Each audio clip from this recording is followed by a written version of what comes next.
Brad Williams, Frugal Finance, annuities. What's an annuity? Annuity, let me just give you a general idea. Let's say you have a retirement account. Let's say it's an IRA account. And let's say every year you put $2,000 in for retirement purposes. And you do this for 25 years. And the average earning, in other words, you're going to earn 8% on average over that 25-year period for simplicity's sakes. What does that grow to over that 25-year period? That's an annuity.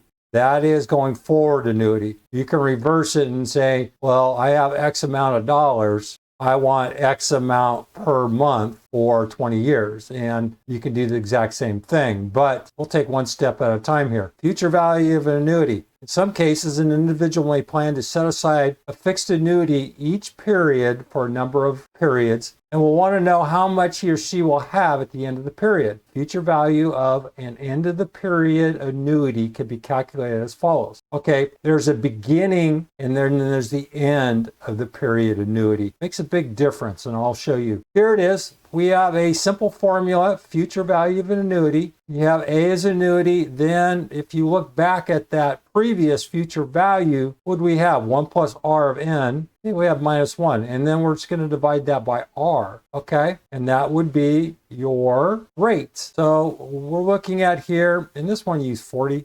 years. I said 25 years. Well, we'll use 40 years. But here it is. In simple terms, we got $2,000 a month. The rate, 8%, looks like 40 years. Minus 1 divided by 0.08, $118,113. Isn't that amazing at compounding?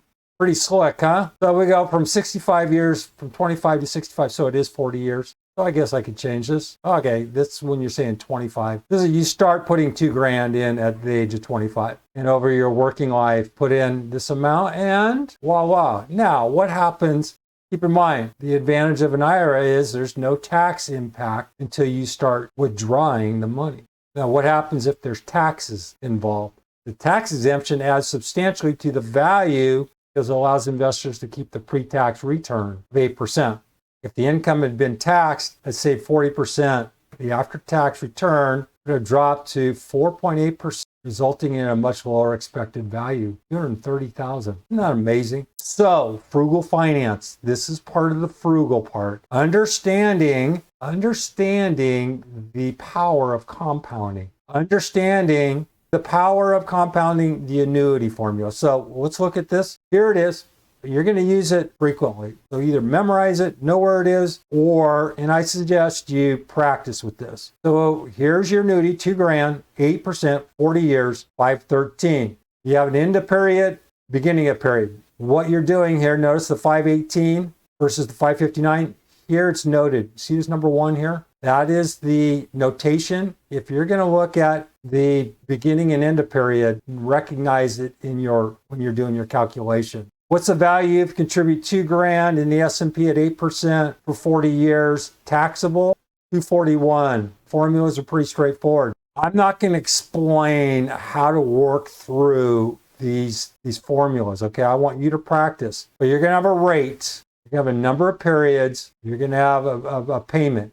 And then if you look at this, you see these numbers up here? If you click the rate, it's going to go 4.8, number of periods, $2,000, payment. Again, I want you to work through this. This explanation is self-explanatory. In terms of future value, go back to the very first session and take a look at how future value works. Then use this formula right here. This is the hard-coded formula. Here is Excel, and then beginning and end of period. I want you to work through this, get in the practice of working through this, and then you can use Excel. Here, future value of an annuity sinking fund. A company received $10 million bond due in 10 years. Company earns 8% on money deposited in a sinking fund. How much must be deposited annually to pay off $10 million? Here's the reverse. Notice we have this 10. Here we have $2,000. So we're just going to go 10 million, and it's going to come up with using this present value, this payment formula. We're going to use a different formula. We're going to use this payment to come up with this 690.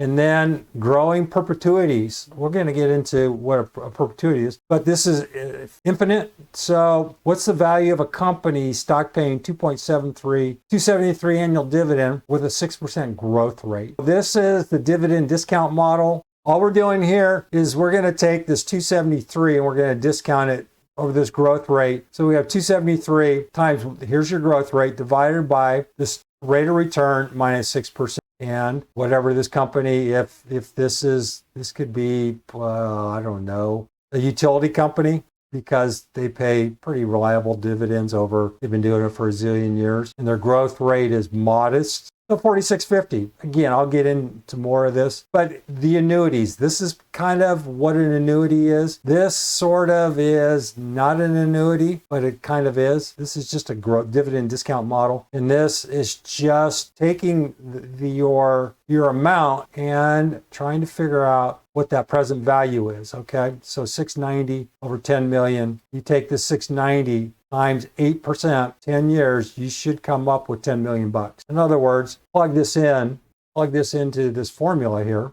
it should come out with 10 million. Brad Williams, Frugal Finance. Thanks for watching.